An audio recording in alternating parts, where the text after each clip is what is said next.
Alright guys, so welcome to the new series here on the channel. Yes, this one's all about real estate myth busting. There's a ton of different myths out there about real estate, preconceived notions about how the transactions work. I am here to clarify all of that for you guys. This video is specifically geared towards buyers, so let's just jump right into the very first myth. Let's go!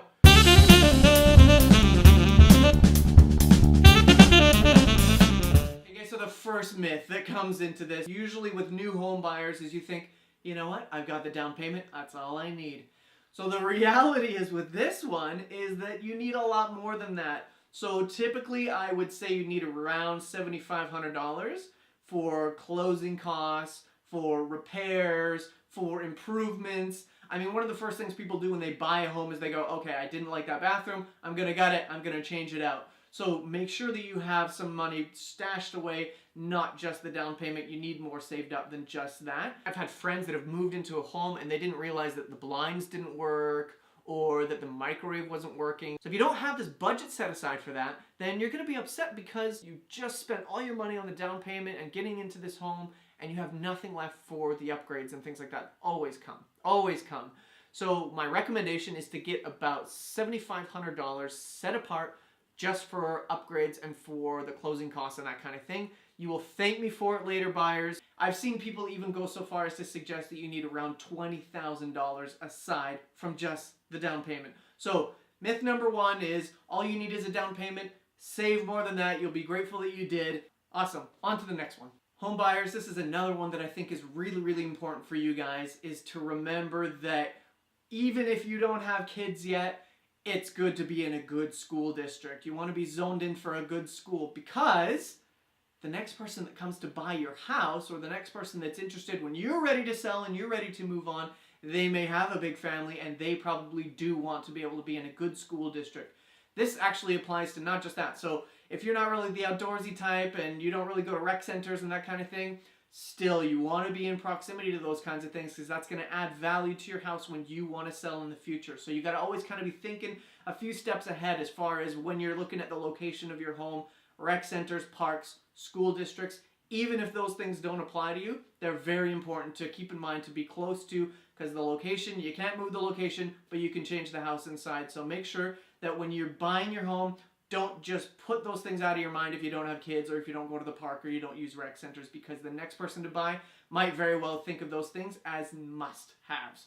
Okay, the next myth that I want to talk about is lowballing your initial offer. Now, this one is kind of a little bit tricky. So a lot of times when you are a buyer and you want to go out there and you found the home that you want to do, you think, okay, I'm just going to put in this really low offer and then we've got this room to negotiate.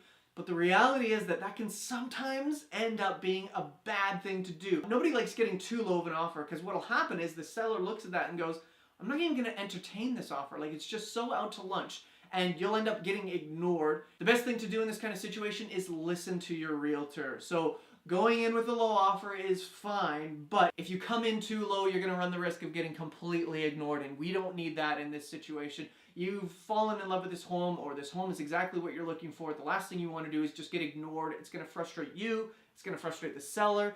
And so the best thing to do is to just talk to your realtor. Most realtors are going to, if you're really serious and you're putting in an offer, most realtors are going to have a list of comparable homes so that you can get a gauge of how this home sits as far as what the value is and what the real asking price should have been.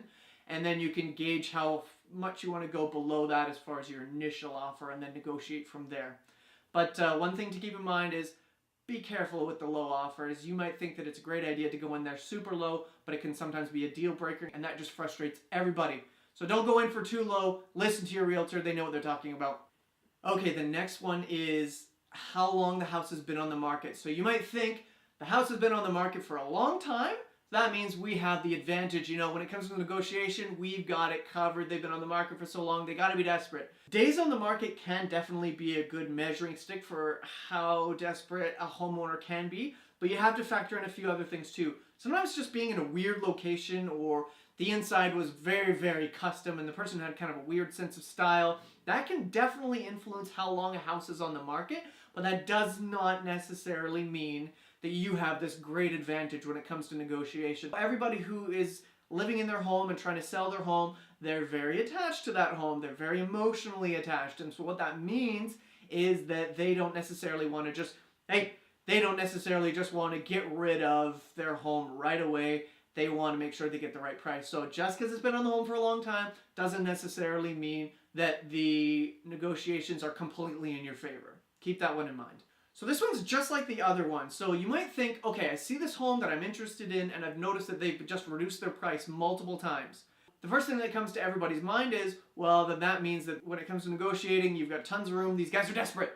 But the reality is that sometimes people will just reduce the price a few times because they don't want to negotiate whatsoever. They're tired of that. Maybe they just have gotten low balls in the past and that's just not what they're into. They just are lowering the price. They will only accept that price. So when it comes to a situation like that, you see the house has been dropped a few times in price. That doesn't necessarily mean that you have lots of room to negotiate. That usually means that they are just tired of negotiating and here's the price, take it or leave it. Keep that one in mind. This one is that the brokerage can only show listings that are under that brokerage. So for example, I work for Kennedy Real Estate, so I wouldn't be able to show homes for Remax or for Century 21 or for Royal LePage. The reality is 100% not true. When it comes to showings and looking at listings, any brokerage can look at any other brokerage's listings. Now that may sound silly, but literally there are people that actually have it in their head that you can only look at listings underneath that brokerage. So if you work with me with Kennedy, we can only look at Kennedy listings. It's not true at all, actually. We can look at any of them. So bring it on. We'll go check out anybody's listings. That's a good one to keep in mind if you didn't know that one before, because it opens up a whole range of possibilities for you as far as looking for new homes. This next one is really, really important when it comes to the end stages for you buyers out there.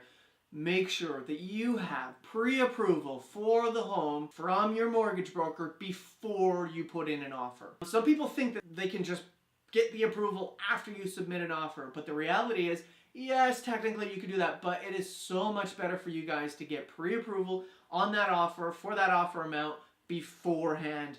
What'll happen is a lot of the times, especially if there's multiple offers on the table, is you'll get completely ignored by the seller if you haven't got that pre-approval in place. Because they'll look at you and they'll say, well, we don't even know if this person can qualify for the offer that they've given us.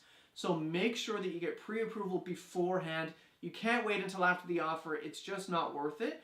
The other thing too is that sometimes you think that you can qualify for a certain amount of money and this home looks like it's going to be a good fit for you. The offer gets put in and then you realize that the property taxes were too high and it actually pushed you outside of your budget, and then you can't get approval for that home anymore. And then all of a sudden you've wasted your time, you wasted the seller's time, you're frustrated, you're upset, and so are they. And everybody is just kind of out just because you didn't get that pre-approval beforehand. So make sure that that happens before the offer goes in. It makes life a million times easier. Guys, I think we did it. This is my first episode of Real Estate Myths, and I hope you enjoyed it. This one is just for you guys, you buyers out there.